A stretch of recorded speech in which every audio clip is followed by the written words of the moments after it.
My kids want me in assisted living so they can get their hands on my money. Hey Reddit, so I'm Ellie, 68, and recently widowed. I've always helped my three kids out financially, maybe a little too much. They've kind of come to expect it. It's like they think I'm their personal bank. There's this unspoken thing where they rely on me, but don't really respect me making my own decisions. And now something happened that makes me question everything. Should I just tell them what I overheard? It was a Tuesday roast chicken night. Nothing special, just a regular family dinner. Mark, Brenda, and even my brother David were there. We were laughing, making small talk, the usual. I excused myself to freshen up before dessert, and as I walked back towards the dining room, I heard them. Clear as day. They were in the kitchen, thinking I was out of earshot. Brenda was saying, "We need to get her into Meadowbrook, it's the nicest place, and then we can finally manage things." Manage things? My stomach dropped. David chimed in, "Exactly. It's for her own good, obviously, and then we can settle the inheritance." Settle the inheritance, like I was already dead. I felt a wave of nausea wash over me. My hand flew to my mouth to stifle a sob. I couldn't breathe. It was like the air had been sucked out of the room. They were talking about me like I was some thing, not their mother, not their sister, an obstacle. I stood there, frozen, listening to them discuss my future, my life, as if I wasn't even there. Mark, my own son, said, "Yeah, and that antique furniture worth a fortune." Fortune. He was talking about the dining set my late husband handcrafted, the one we ate every family dinner at, the one filled with memories. I stumbled back to the bathroom, my legs shaking. I stared at my reflection, tears streaming down my face. This couldn't be happening. These were my children, my brother. How could they? The casual cruelty of their conversation, it was like a knife twisting in my gut. I felt so betrayed. I wanted to scream, to confront them right then and there, but I was paralyzed by shock. I just stood there trying to process the sheer heartbreak of it all. I felt like I didn't even know them anymore. Okay, so I pulled myself together, went back to the table, forced a smile. It felt so unnatural, like my face was cracking. I knew I had to say something, anything, just to test the waters. "I've been feeling a little overwhelmed lately," I started, my voice trembling slightly. "Just thinking about the house, the bills, you know." I looked at each of them, searching their faces for a flicker of guilt, of remorse. Nothing. Brenda, bless her heart, actually patted my hand. Patted my hand. "Mom, you don't need to worry about a thing," she said, her voice dripping with fake concern. "We're here for you." "Here for my money, you mean?" Mark chimed in, "Yeah, Mom, we're happy to help." Help themselves to my estate, more like. He gave me this smarmy smile that made my skin crawl. David, my own brother, the one who used to share peanut butter and jelly sandwiches with me as kids, just nodded sagely. "We just want what's best for you, Ellie." "What's best for your wallet, David?" I pushed further. "Have you been talking about me?" I asked, my voice barely a whisper. They exchanged quick glances, the kind of glances that scream guilty. "Of course we talk about you, Mom," Brenda said a little too quickly. "We're family, we care." Care, they were plotting my demise. "We were just saying how much we admire your independence," Mark added smoothly. Too smoothly, way too smoothly. My blood started to boil. "And how we want to make sure you're comfortable," David finished, patting my hand just like Brenda had. The synchronized hand patting. Seriously, it was like they rehearsed this. Right then I knew, this wasn't normal family concern. This was a conspiracy. They thought I was a fool. A senile old woman they could manipulate. My chest tightened and I felt a wave of dizziness. I had to get out of there. I excused myself, muttering something about a headache. I could feel their eyes on me as I left the room, their smug, self-satisfied smiles burning into my back. I locked myself in the bathroom and just sobbed. Sobbed for the loss of my husband, for the family I thought I had, for the sheer, unadulterated betrayal. I'm so angry, so hurt. What do I even do? They're my family. How can they be like this? I'm lost. Someone please tell me I'm not crazy. A week later, things have gone from bad to worse. It's like they've ramped up their campaign to get me out of my house. Brenda brought over brochures for assisted living facilities. Brochures, like I'm shopping for a vacation. She spread them out on my coffee table, pointing out the amenities like I was some kind of simpleton. "Look, Mom, they have bingo night. And a hair salon." I wanted to scream. I told her, "Brenda, I'm perfectly capable of doing my own hair, thank you very much." She just gave me this condescending smile and said, "Of course you are, Mom, but wouldn't it be nice to be pampered?" Pampered. I felt like I was being suffocated by their fake concern. And then David. Don't even get me started on David. He cornered me after Brenda left, started questioning me about my finances. Are you sure you're managing your bills okay, Ellie? Maybe we should look over your accounts just to make sure everything's in order. In order, I've managed my finances perfectly well for the past 40 years, thank you very much. I told him to mind his own business, but he just kept pushing. It's just that we worry about you, Ellie. We don't want you to be a burden. A burden. Those words stung more than I can say. I raised these kids, supported them, and now I'm a burden. I felt this cold dread creeping into my heart. Am I losing it? Am I really as incapable as they think I am? The self-doubt is eating away at me. I barely sleep anymore. I keep replaying their words in my head, second-guessing everything. Am I being paranoid? Or are they really just waiting for me to die so they can get their hands on my money? I'm starting to feel like a prisoner in my own home. Every time the phone rings, I jump. Every knock on the door sends my heart racing. I'm constantly looking over my shoulder, waiting for the next attack.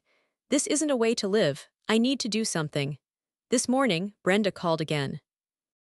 She casually mentioned that she and Mark had been talking, and they think it would be easier for everyone if they had joint access to my bank accounts. Easier FORWHO, BRNDA. That was the last straw. They're not even trying to hide it anymore. They see me as nothing more than a walking ATM. I'm done.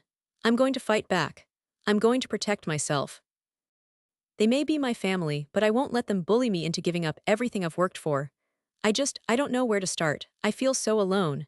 I'll keep you updated, Reddit. Wish me luck. I think I'm going to need it. So I finally broke down and talked to Mr. Henderson, my financial advisor. He's known me for years, handled my late husband's estate, the whole 9 yards. I was hesitant at first. It's humiliating to admit your own kids are trying to screw you over, but I couldn't keep it bottled up anymore. I started by telling him about the overheard conversation, my voice shaking the whole time. I felt like such a fool, like I should have seen it coming. I kept downplaying it, saying, "Maybe I'm misinterpreting things, Mr. Henderson. Maybe they're just concerned." He looked at me this kind, knowing look and said, "Ellie, you're not misinterpreting anything. I've seen how your children have relied on you financially over the years. This isn't surprising, unfortunately." Hearing him say that, validating my fears, it was like a dam broke. The tears just started flowing. I told him about the brochures, the questions about my finances, Brenda's helpful suggestion about joint bank accounts. By the time I was finished, I was a blubbering mess. Mr. Henderson just sat there, listening patiently, nodding occasionally. When I finally calmed down, he said something that completely shifted my perspective. He said, "Ellie, you are not a burden.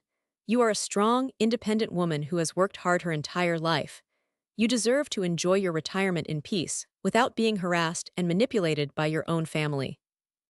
He went on to explain my options, talking about revising my will, setting up a living trust. Things I hadn't even considered.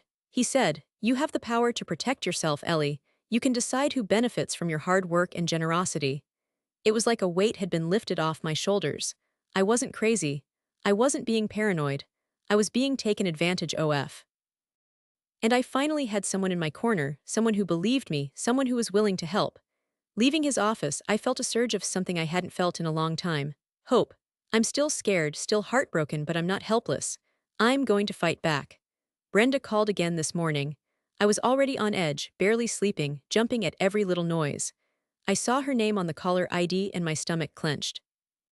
I almost didn't answer, but a tiny part of me still hoped, still wanted to believe she wasn't as bad as I thought. I answered. "Hi, Mom," she started, her voice all sweet and sugary. "I was just thinking about Thanksgiving. I know we usually have everyone over at your place, but I was wondering if maybe we could do it at my house this year. It would just be easier." Easier.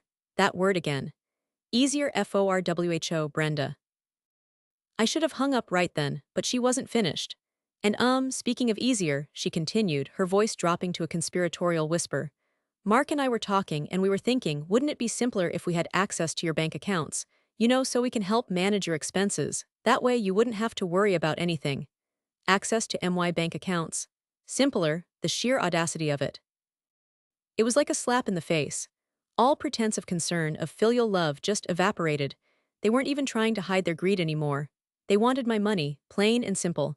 And they thought I was so senile, so desperate for their help, that I'd just hand it over. Something inside me snapped. It was like this, white-hot rage just exploded in my chest. My hands started shaking, my heart was pounding in my ears. I couldn't breathe. I wanted to scream, to curse, to throw something. But I didn't. I took a deep breath, forced myself to stay calm. Brenda, I said, my voice ice cold, I overheard your conversation in the kitchen that night. The one where you talked about managing things and settling the inheritance. Silence, dead silence. I could practically hear her squirming on the other end of the line. I know what you're doing, I continued, my voice gaining strength with every word. You think I'm a fool, you think you can just waltz in here and take everything I've worked for. Well, think again. I hung up, just hung up on her. Didn't give her a chance to respond, to deny, to weasel her way out of it. I just hung up.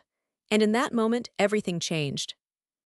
The fear, the self-doubt, the crippling sense of betrayal, it all vanished. It was replaced by this fierce determination. This unwavering resolve. I wasn't a victim anymore. I was a warrior. I knew exactly what I needed to do. I was going to protect myself. I was going to fight back, and I was going to win. All right, Reddit, buckle up. Because Mama Bear is about to go nuclear. After that call with Brenda, I knew Thanksgiving was going to be D-Day. No more Miss Nice Grandma, time to drop the hammer. First, I went straight back to Mr. Henderson's office. We finalized the revised will and that living trust he talked about. Bye-bye entitled children. I designated a distant cousin, who's actually quite lovely, and a local animal shelter as my beneficiaries. Let the cats get the cream, not those vultures. Mr. Henderson also helped me draft a healthcare directive, so they wouldn't have any say in my medical decisions if anything happened to me. Checkmate, but I wasn't just playing defense. I was going on offense. I spent the next few days gathering evidence. I pulled out old bank statements, credit card bills, even handwritten IOUs. Yes, I kept them. I created a spreadsheet detailing every single penny I'd given Mark, Brenda, and even David over the years. Down payments on houses, car loans, college tuition, even bail money for Mark that one time don't ask. It was a shocking amount. Even I was surprised. I printed it all out, nice and neat, ready to present my case. Receipts, people, receipts. Then came the mental and emotional prep.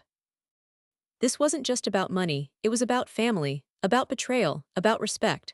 I knew this confrontation would be painful, explosive. I practiced what I was going to say over and over in the mirror. I envisioned their reactions, their denials, their pleas for forgiveness. I steeled myself for the inevitable tears, the accusations, the drama. But I held onto that white-hot rage, that righteous anger. It was my fuel, my armor. I wouldn't back down, I wouldn't let them manipulate me, I wouldn't let them win. I even called my oldest friend Martha. She's a firecracker, that one, told her everything, she was livid. Those ungrateful brats, she yelled into the phone. You give them everything and they treat you like this. You go, girl, give 'em hell. Just hearing her voice, her unwavering support, gave me the extra boost of confidence I needed.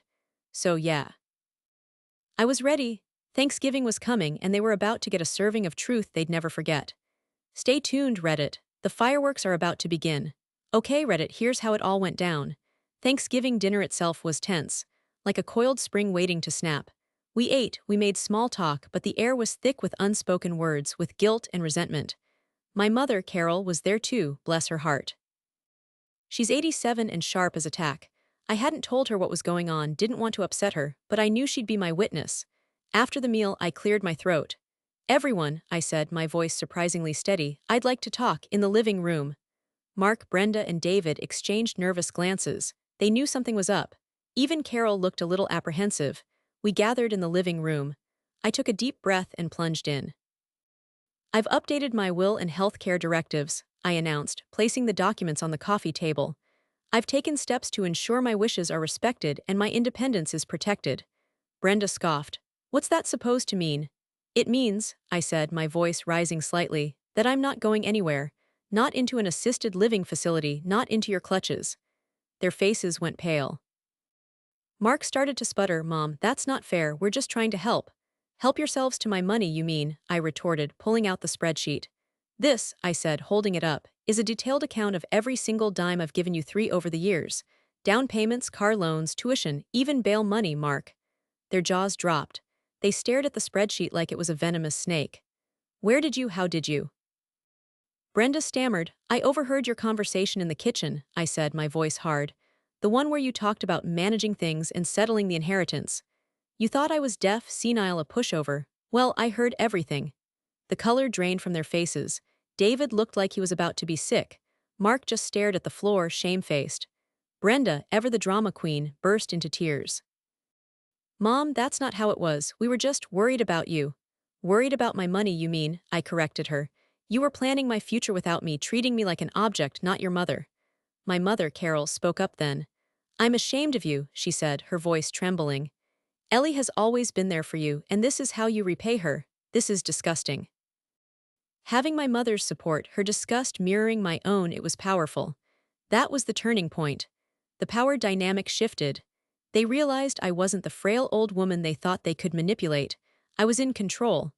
I saw a flicker of fear in their eyes, a realization that they'd messed up royally. The distribution of my estate, I continued, my voice ringing with authority, will reflect genuine care and concern, not entitlement. Those who have shown me true love and respect will be rewarded. Those who have seen me as nothing more than a bank account, well, let's just say you'll be sorely disappointed. They started pleading then, begging for forgiveness, trying to explain themselves. But I was done. I'd said my piece. I'd reclaimed my power. I stood up tall and straight and walked out of the room, leaving them to stew in their own guilt and greed. It felt amazing, like a weight had been lifted off my chest. It wasn't pretty, it wasn't easy, but it was necessary. I finally stood up for myself. And it felt damn good. It's been 6 months since that Thanksgiving explosion. The fallout, as expected, was messy.